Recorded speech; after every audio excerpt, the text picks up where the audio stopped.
myth, a widely held but false belief or idea. These myths have originated from outdated camera equipment and technique, misunderstandings of how cameras really work.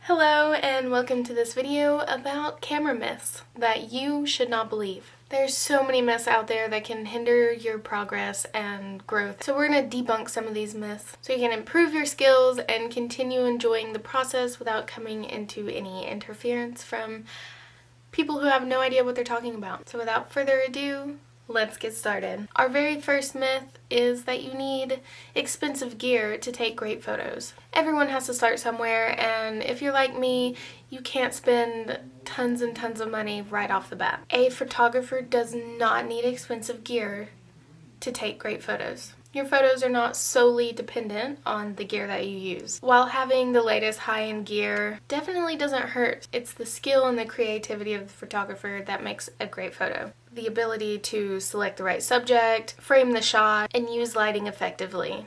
All of which can be used using the basic of equipment like your phone. You should be depending more on your creativity than the equipment that you use. You can experiment with different techniques, like playing with different perspectives and angles. Any photographer can produce meaningful and impactful photos, regardless of any of the equipment that they have. Our next myth that you should not believe is good photos shouldn't need editing.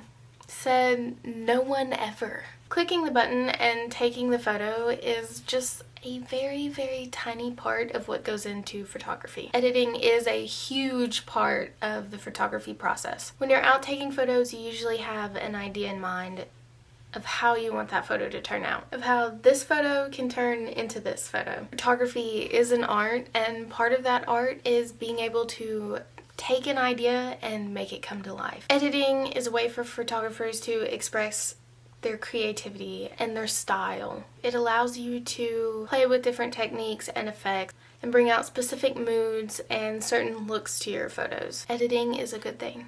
Now, our next myth might be one kind of hard to hear. You don't have to go to somewhere exotic to take photos. Photography is much more than just capturing an out-of-this-world location. While exotic locations definitely provide stunning out-of-this-world backdrops, a skilled photographer can capture compelling images in just everyday life. The key is to have a keen eye for detail and to be able to find beauty and interest in the world around you, no matter where you are.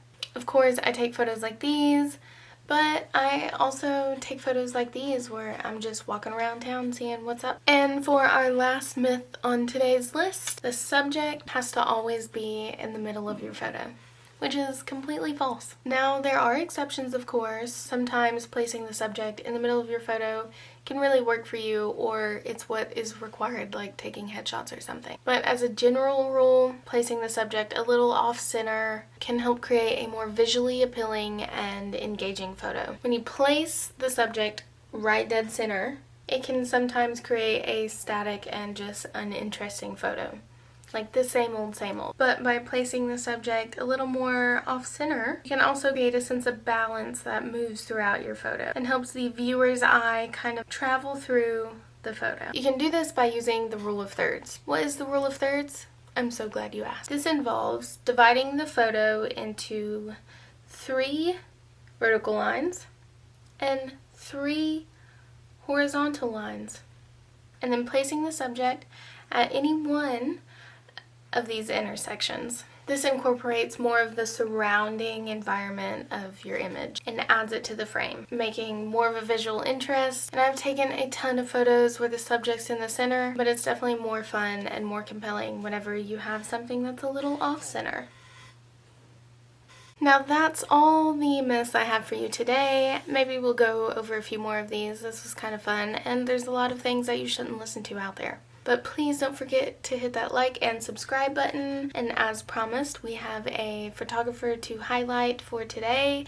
If you want to be highlighted and have a shout out, then go ahead and hit that subscribe button and email photographerfeatures@gmail.com. We're growing, but I don't have too many, so there's definitely a super high chance that your photos will be featured on the channel. So for my first shout out, I actually met this person in Colorado and he taught me how to snowboard. So why not give him a shout out for teaching me how to snowboard? This is Evan Bogler, I think is how you say his last name. This is his photo and you can find more of his work on Instagram at evan.bogler. Feel free to pause this video and take in this photo for as long as you want, and I will see you in the next video. Bye!